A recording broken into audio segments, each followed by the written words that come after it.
Olá! Bem, hoje a gente vai conversar sobre um tema muito importante. Um tema delicado, mas, sabe, essencial, que mexe com a vida de tanta gente.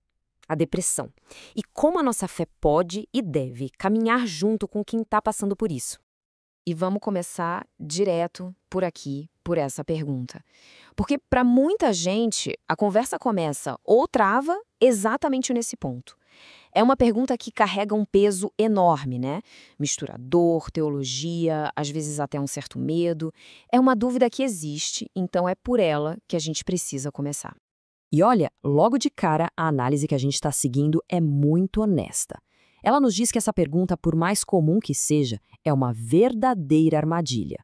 Responder com sim ou não é simplificar demais uma dor que é super complexa. E pior, pode ser muito perigoso do ponto de vista pastoral.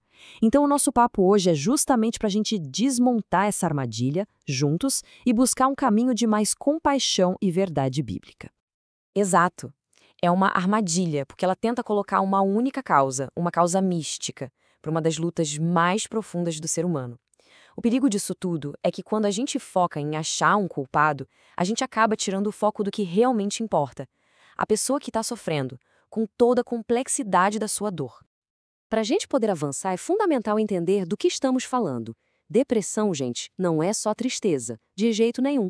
É uma condição muito mais complexa que afeta a pessoa por inteiro: o corpo, o sono, a mente, o jeito de agir. E as causas? Podem ser muitas e todas conectadas, desde questões químicas, esgotamento físico, até traumas e, sim, fatores espirituais. E essa sensação de dor avassaladora, ela não é estranha à Bíblia. Olha só como Davi, um homem segundo o coração de Deus, descreve o que sentia. Ele usa uma linguagem de desespero total. Isso é tão importante porque valida a nossa experiência. Sentir uma dor que parece não ter fim não é, de cara, um sinal de que a fé falhou. E talvez o exemplo mais incrível de como Deus lida com essa dor toda esteja na história de um dos seus maiores profetas, Elias. Vamos mergulhar agora no que a nossa fonte chama de protocolo divino. A resposta de Deus para um dos seus servos mais fiéis, bem no momento mais escuro da vida dele.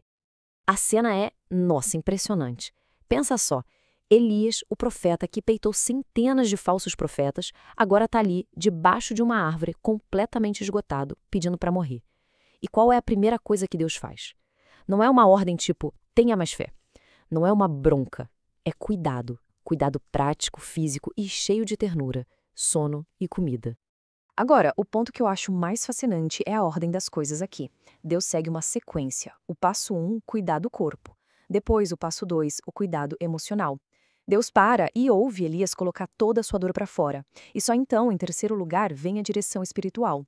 A cura, gente, ela começa pelo básico, pelo que é concreto. Então, a mensagem central é esta: Deus se importa com o nosso corpo. A teologia de Deus para curar Elias começou com pão e água. Isso nos ensina uma coisa poderosa. Procurar ajuda médica, cuidar do sono, se alimentar direito, isso não é falta de fé. Pelo contrário, é uma forma de honrar o corpo que Deus nos deu.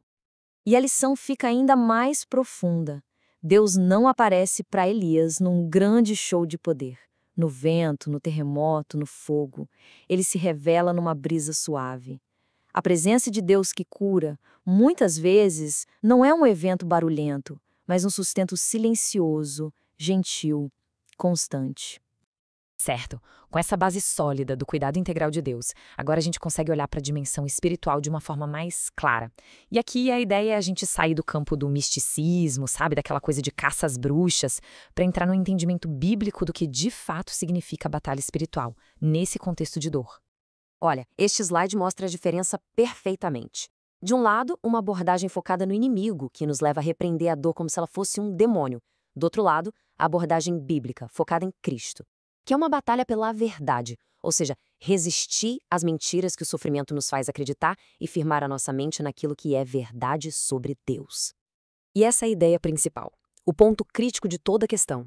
O foco da nossa fé, da nossa luta, da nossa esperança nunca, jamais é o diabo.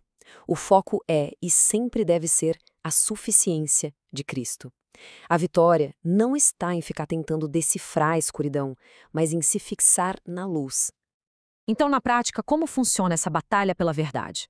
A fonte explica que a estratégia do inimigo não é necessariamente causar a depressão, mas sim usar a dor que já existe. Ele pega um sofrimento legítimo, seja químico, seja emocional, e o usa para plantar mentiras. A mentira de que estamos sozinhos. A mentira de que Deus nos abandonou. E, no fim, a mentira de que não existe mais esperança.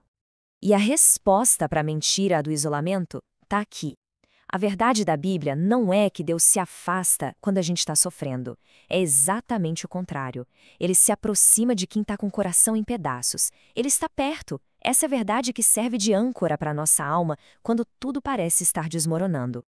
E tudo isso nos traz para a conclusão mais prática e, eu diria, mais poderosa dessa nossa conversa. Se a principal arma do inimigo é o isolamento, a resposta de Deus, na maioria esmagadora das vezes, se manifesta através de gente, através de nós, através da comunidade. O foco sai do eu e vai para o nós. Aqui está o nosso chamado. A lei de Cristo não é uma lista de regras para a gente cumprir sozinho. É um convite para carregar o peso, o fardo uns dos outros. É um chamado para a gente ser, na prática, a resposta à oração de alguém. Mas como a gente faz isso? Bem, aqui temos um guia bem prático. Ser a resposta de Deus é ouvir com empatia, sem já ter um conselho pronto na ponta da língua. É ajudar sem ser invasivo.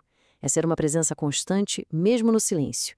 É orar junto, orar por e, algo crucial, é incentivar o equilíbrio, um cuidado que junta fé, comunidade e, sim, ajuda profissional. No final das contas, tudo se resume a isso aqui. O nosso papel como amigos, como família, como igreja, não é o de descobrir a causa do problema, não é dar um diagnóstico espiritual. Nosso chamado principal, o mais urgente de todos, é simplesmente amar.